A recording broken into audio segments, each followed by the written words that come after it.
जम्मू कश्मीर के मुख्यमंत्री उमर अब्दुल्ला ने कल इंटेग्रिटी प्लेज के समय जो कुछ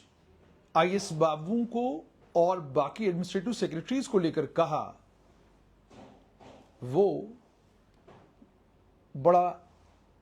नपे-तुले अंदाज में था, मगर ऑफिसर्स को यह बता दिया गया कि जम्मू कश्मीर में जो हाइब्रिड मॉडल ऑफ गवर्नेंस है, हाइब्रिड मॉडल से समझ में यह आता है कि वो ये कहने की कोशिश कर रहे थे कि जहां पर लेफ्टिनेंट गवर्नर के पास भी एग्जीक्यूटिव पावर्स हैं और मुख्यमंत्री के पास भी एग्जीक्यूटिव पावर्स हैं,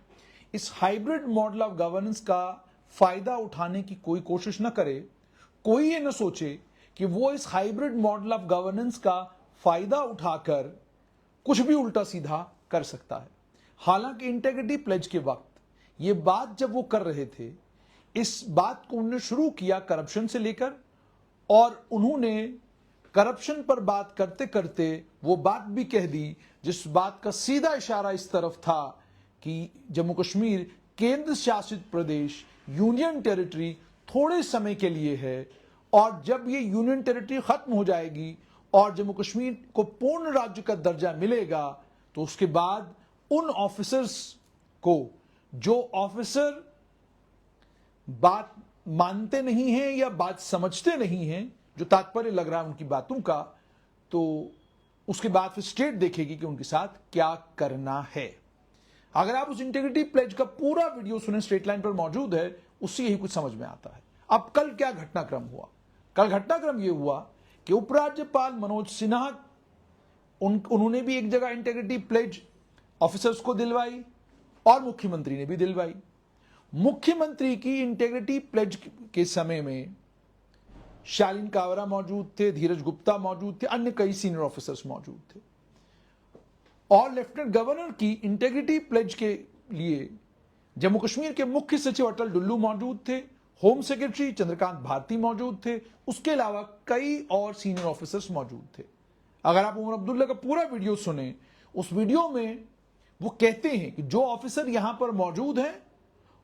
उनको भी, और जो यहां मौजूद नहीं है उनको भी। तो मतलब साफ तौर पर यह था कि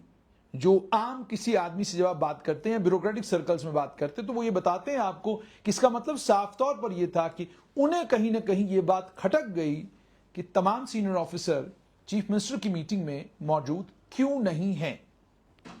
वही तात्पर्य जो है इन बातों का निकाला जा रहा है। हालांकि उसके बाद इंफॉर्मेशन डिपार्टमेंट ने एक और प्रेस नोट निकालकर दिखाया कि मुख्यमंत्री की फाइनेंस डिपार्टमेंट की मीटिंग में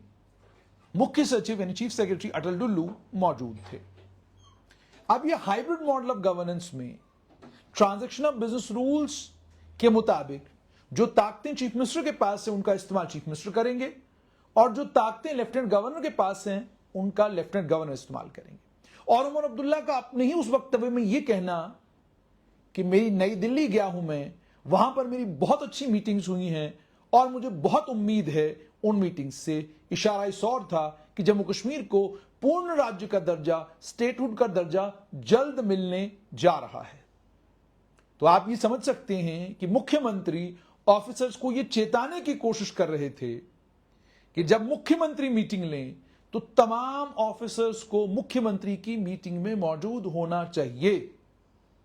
यह संदेश देने की कोशिश मुख्यमंत्री ने की है, ऐसा विशेषज्ञ मानते हैं, ऐसा वो तमाम ऑफिसर्स मानते हैं जो अब सरकारी मुलाजमत से रिटायर हो चुके हैं और इन तमाम चीजों पर नजर रखते हैं। मुख्यमंत्री को यह कहने की जरूरत क्यों पड़ी? और इसके साथ में बहुत सारे और वीडियोस वायरल हो रहे हैं, जिन वीडियोस में नेशनल कॉन्फ्रेंस के नेता मंत्रियों को कहते नजर आ रहे हैं कि प्रशासन के लोगों को कह दीजिए कि नेशनल कॉन्फ्रेंस का कोई भी कार्यकर्ता अगर आपके पास आता है तो उसका काम होना चाहिए, और प्रशासनिक अधिकारियों को यह पता चलना चाहिए कि सरकार नेशनल कॉन्फ्रेंस की है। शौकत गनाई का एक वीडियो वायरल हुआ, उसे एक और नेता एजाज मीर अपनी वॉल पे सर्कुलेट कर रहे हैं और ट्विटर के ऊपर भी सर्कुलेट कर रहे हैं।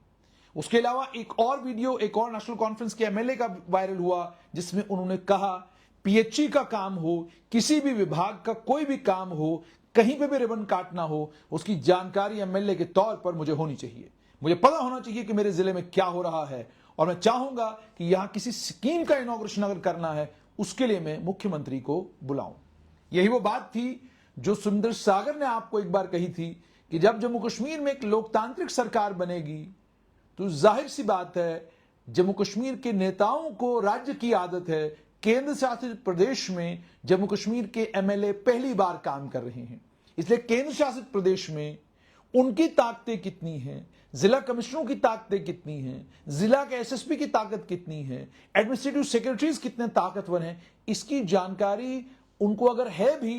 तब भी वो असर्ट इस तरीके से कर रहे हैं जैसे लोगों के प्रतिनिधि को करना चाहिए एक राज्य में। लेकिन जब आप केंद्र शासित प्रदेश में हैं तो आपकी ताकतें लिमिटेड हैं। आप अगर वारंट ऑफ प्रेसिडेंस भी पढ़ेंगे, उस वारंट ऑफ प्रेसिडेंस में डीडीसी के चेयरपर्सन और एमएलए का प्रोटोकॉल की जब बारी आएगी तो डीडीसी चेयरपर्सन पहली कुर्सी पर और एमएलए दूसरी कुर्सी पर। तो इसका मतलब डीडीसी चेयरपर्सन की ताकतें एक एमएलए के कंपैरेटिवली ज्यादा हैं, मगर आपने डीडीसी चेयरपर्सन को यह बातें करते हुए या इस तरह का कलाम करते हुए नहीं सुना होगा। अब मुख्यमंत्री ने जो कहा वो साफ तौर पर इस और इशारा था कि अभी फिलहाल जो व्यवस्था है ये व्यवस्था यूनियन टेरिटरी वाली है, इसमें लेफ्टिनेंट गवर्नर के पास भी ताकतें हैं और मेरे पास भी ताकतें हैं। हम दोनों अपनी अपनी जगह ताकतों का इस्तेमाल करेंगे और ऑफिसर्स अगर कहीं ये कोशिश करेंगे कि वो इस हाइब्रिड मॉडल ऑफ गवर्नेंस का फायदा उठाने की कोशिश करेंगे कि यानी मैंने मीटिंग में बुलाया तो लेफ्टिनेंट गवर्नर का नाम लेके किसी तरफ चले गए और एलजी ने मीटिंग में बुलाया तो मुख्यमंत्री की यहां चले आए, तो बात बनेगी नहीं। हालांकि ऐसा पहले भी हो चुका है, जब दरबार मुंह को खत्म किया गया और कहा गया कि आप कश्मीर में विंटर्स में कश्मीर में सिविल सेक्रेटरीट खुला रहेगा और समर्स में जम्मू में सिविल सेक्रेटरीट खुला रहेगा। शिकायतें ये आई कि जब लेफ्टिनेंट गवर्नर तलाश करते किसी ऑफिसर को श्रीनगर में तो वो कहता जी मैं तो जम्मू था, और जब उसको जम्मू में तलाश करते तो वो कहता कि मैं श्रीनगर में था। तो फिर एडमिनिस्ट्रेटिव डिसिप्लिन लाने के लिए बाकायदा ये कहा गया कि जिधर राज्यपाल होंगे मैक्सिमम सेक्रेटरीज वहीं पर होंगे। अब ट्रांजैक्शनल बिजनेस रूल्स में लेफ्टिनेंट गवर्नर के पास भी एग्जीक्यूटिव पावर्स हैं और उन्हें अधिकार है कि वो अपनी एग्जीक्यूटिव पावर्स का पूरा इस्तेमाल करें, और अगर वो मुख्य सचिव को तलब करते हैं, अपने पास बुलाते हैं, तो मुख्य सचिव की मजबूरी भी और ट्रांजैक्शनल बिजनेस रूल्स के तहत ताकत भी लेफ्टिनेंट गवर्नर के पास है कि वो बुला सकते हैं और उन्हें जाना पड़ सकता है। एक अच्छा वर्किंग रिलेशनशिप तब मुमकिन हो पाएगा जब मुख्यमंत्री भी ये समझें कि उनकी ताकतें कितनी हैं और लेफ्टिनेंट गवर्नर भी जो उनकी ताकतें हैं उनका इस्तेमाल उसी तरीके से करें जितनी उनकी बाउंड्री है या जिस हद तक उनको कन्फाइन जम्मू कश्मीर रीऑर्गेनाइजेशन का कानून करता है। ट्रांजिशनल बिजनेस रूल्स में साफ तौर पर बताया गया है कि लेफ्टिनेंट गवर्नर किसी भी विभाग का रिव्यू, किसी भी डिपार्टमेंट का रिव्यू, किसी भी डिपार्टमेंट की फाइल, किसी भी डिपार्टमेंट का प्रपोजल किसी भी समय मंगवा कर उसको चेक कर सकते हैं, उसके बारे में सवाल जवाब कर सकते हैं। मुख्यमंत्री भी कर सकते हैं, मगर मुख्यमंत्री के पास एडमिनिस्ट्रेटिव सेक्रेटरीज को ट्रांसफर करने की ताकतें नहीं हैं, पुलिस के ऑफिसर्स को ट्रांसफर करने की ताकतें नहीं हैं। तो जब तक उनको ये तमाम ताकतें नहीं मिलती, उनका ये एक्सपेक्ट करना कि एडमिनिस्ट्रेटिव सेक्रेटरीज को गवर्नर बुलाएं और वो उनकी मीटिंग छोड़कर चीफ मिनिस्टर की मीटिंग में आए, मुझे लगता है ये थोड़ा ज्यादती होगी उन तमाम ऑफिसर्स के साथ। इसलिए ज्यादती होगी क्योंकि ब्यूरोक्रेसी अपने कानून से बंधी हुई रहती है। जो कानून उनको इजाजत देता है वो उस कानून के ऐन मुताबिक करते हैं। कानून उन्हें कहता है कि आपकी हाजिरी लेफ्टिनेंट गवर्नर के दफ्तर में ज्यादा जरूरी है बजाय सीएम के दफ्तर के, तो वही करेंगे। अब बहुत सारे लोग इसमें यह भी कहेंगे कि लोकतंत्र है, लोकशाही है, इसमें जो लोगों के चुने हुए नुमाइंदे हैं उन्हें एक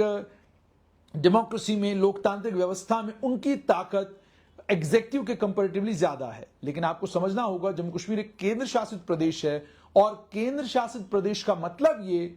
कि यहां पर जो केंद्र शासित प्रदेश का मतलब है कि इसे जितना उमर अब्दुल्ला गवर्न कर रहे हैं उतना ही यूनियन गवर्नमेंट भी जम्मू कश्मीर को गवर्न कर रही, उतना नहीं बल्कि यूं मैं कहूं कि उससे ज्यादा ही जम्मू कश्मीर को गवर्न कर रही है। तो इसलिए कल जो उमर अब्दुल्ला ने कहा वो केवल इशारा था तमाम ऑफिसर्स को कि आप ये समझ जाएं कि ये जो अरेंजमेंट है बिल्कुल टेम्पररी है, और जो शील्ड का लफ्ज उन्होंने इस्तेमाल किया वो साफ तौर पर इस और इशारा करता है कि वो ये कहने की कोशिश कर रहे थे कि आप लेफ्टिनेंट गवर्नर की आड़ में इधर से उधर या उधर से इधर आ जा नहीं सकते हैं। तो जाहिर सी बात है उन्होंने बात की है, मगर कानूनी व्यवस्थाएं जम्मू कश्मीर रीऑर्गेनाइजेशन का कानून और बाकी तमाम